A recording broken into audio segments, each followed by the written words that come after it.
Betrayal. Jim Jordan was ready to go, walked into Congress, and he was ready for his fellow congresspeople, especially Republicans, to vote for him to be the next Speaker of the House. And we like Jim Jordan. He's done some very good work on the Judiciary Committee, sent a lot of letters that we've read through here to a bunch of people who needed to get letters. And so we were curious to see what he could do as the Speaker of the House. But unfortunately, the Republicans have some conservatives, so-called, like Ken Buck and Congressman Carlos Gimenez, one from Colorado, the other from Florida, who are going to explain to us why they didn't vote for Jim Jordan. And we can see it didn't look so good. We're going to go through each of the 20 Republicans who didn't vote for Jordan and then ask ourselves where this is going to go, because even Kevin McCarthy voted for Jim Jordan. And if they're not going to vote for Jim, if they're not going to vote for Scalise, who's next? Are we getting McCarthy back in the House? All right, well, here is what it sounded like when Jim Jordan lost the official vote as it was going on today. And we were covering a lot of this morning on our members only stream. We covered the quorum, and then we left, and we were concerned. We were thinking maybe we're going to come back here today with Jim Jordan as our new Speaker. Unfortunately, that's not what happened. This is what it sounded like. Agree in their tallies that the total number of votes cast is 432, of which the Honorable Jim Jordan of the state of Ohio has received 200 votes. The Honorable Hakeem Jeffries of the state of New York has received 212 votes. Jeffries got more votes. The Honorable Kevin McCarthy of the state of California has received 6 votes. Lee Zeldin of the state of New York has received 3. Lee Zeldin? The Honorable Steve Scalise of the state of Louisiana has received 7. Scalise? The Honorable Mike Garcia of the state of California has received 1. The Honorable Tom Emmer of the state of Minnesota has received 1. The Honorable Tom Cole of the state of Oklahoma has received 1. All right, we like Thomas Massey too, but no person having received a majority of the whole number of votes cast by surname, a speaker has not been elected. Pursuant to Clause 12A of Rule 1, the chair declares the House in recess subject to the call of the chair. All right, so that was it, right? Now, so the Republicans have been floundering around for quite some time, and here are the people who were responsible for not allowing Jim Jordan to become the new Speaker. And here are the individuals. Bacon voted for McCarthy. So if these are any of your congresspeople, you might want to, have an opinion about it. Bacon, Chavez de Ramir voted for McCarthy. So Bacon, McCarthy, Chavez, McCarthy, De Esposito, Zeldin, Diaz-Balart, Scalise, Elzy, Mike Garcia, Gambarino voted for Zeldin, another Gimenez, who we'll hear from, voted for McCarthy, Gonzalez, Granger, and Kelly, all for Scalise, another Kelly for Scalise, couple more for McCarthy, Lawler, McCarthy, LaMalfa, McCarthy, and the rest were just kind of smattered around. So these are the people: Lalota, Lawler, Rutherford, Simpson, Womack, Buck, James, LaMalfa, and Sparts. Look, Victoria Sparts voted for Massey. Wow. And she said that, actually. We heard her communicate that. So that's a lot of people who are not voting for Jim Jordan. I think they're coming back tomorrow for a second vote, but is that going to shake anybody loose? Is that going to change the final outcome? Probably not. Even Kevin McCarthy voted for Jim Jordan. This is what it sounded like. McCarthy, Jordan. Jordan. Nice job, Kev. Way to be a bigger man about it.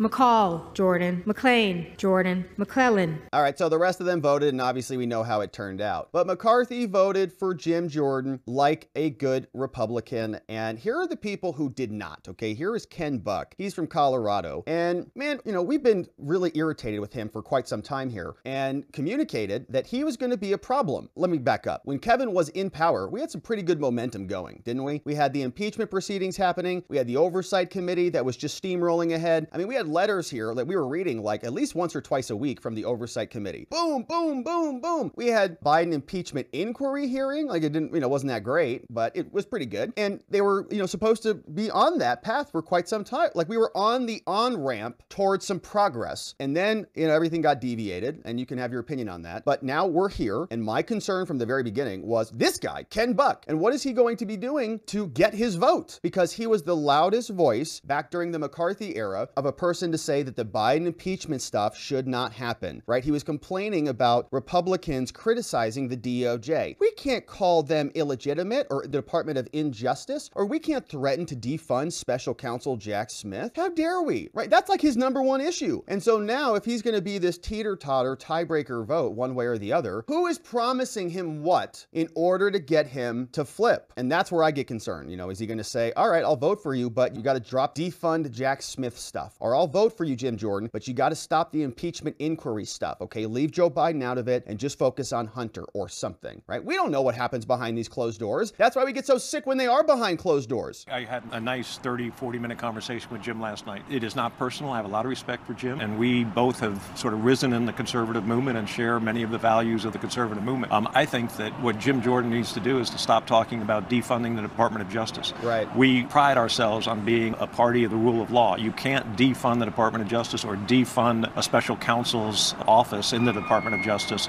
What? We are a party of the rule of law. We do like the law, including the Constitution, and what's a nice feature of the law that we like? It's called equal protection of the law. There, Buck. And talk about the value that we share. So there are a number of different issues related to the election and some not related to the election. You are a hard no? I mean, is there anything that he can do, anything that he can promise, any change that he can make to get your vote? I will not vote for Jim Jordan. I will not vote for Jim Jordan. So this dumb buck in Congress is really trying to deviate some progress on Jim Jordan being the speaker. We'll never vote for him no matter what. And he's not alone. Here's another guy. This is Carlos Gimenez, who's also going to be a never Jordan. Here's what he says. Do you think those tactics have been out of bounds, and do you worry what might happen if you do vote no against Jordan tomorrow? Look, I've spoken to Jim Jordan. Whatever happens, happens. Tell me about that conversation.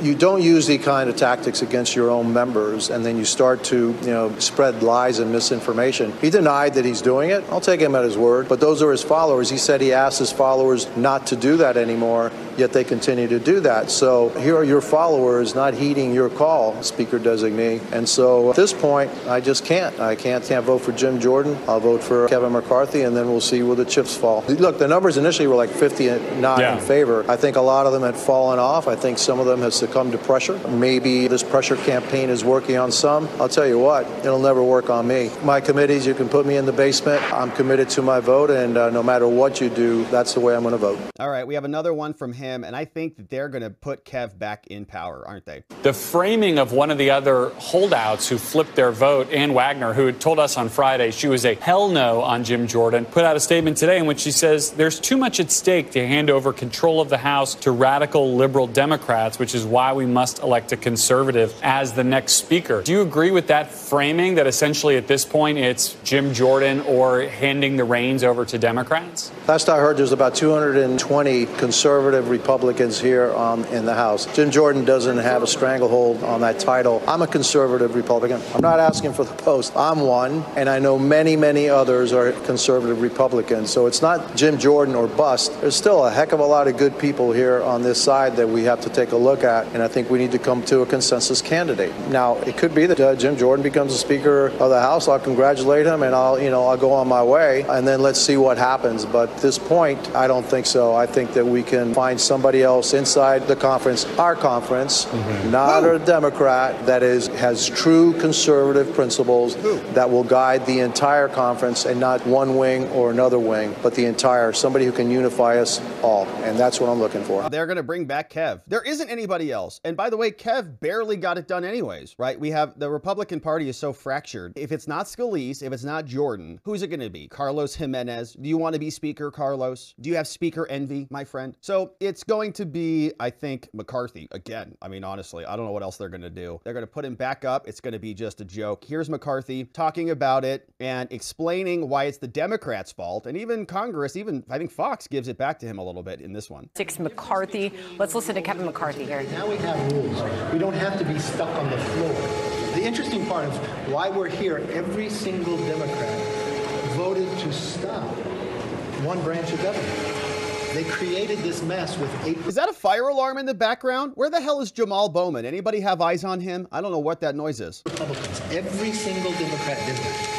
And so I think what we'll do is we'll go sit down and we'll talk to those that have difference of opinion and come back. Did the margin surprise you? Excuse us. Thank you. Do you feel bad right now for Mr. Jordan? You threw your support for him. Do you feel bad for him? No. Don't over read into this. This is about the same vote I had on my first vote out. why we're in the... Well, no, let's go back to how it got here. We wouldn't be here if every single Democrat didn't vote with 8 Republicans to shut this place down. That's it. No, Republicans voted against Jim Jordan today on the floor, including 2 votes from somebody who's not even a member anymore. Every single Democrat and 8 Republicans voted to shut down one branch of government. That is why we're here today. There's no other reason why we're here today but because of that. Now we had a vote on the floor. It didn't get to the whole point. Now we'll take a break, talk to people, and come back and solve it. So how long? Is this going to be today? All right. He's getting ready for his report now. Now it's time to report. All right. So that, my friends, is what's happening. Now, Congress is supposed to be back on Wednesday to dig into it again. We'll see if we have a speaker. What if we wake up and it's Kevin McCarthy again?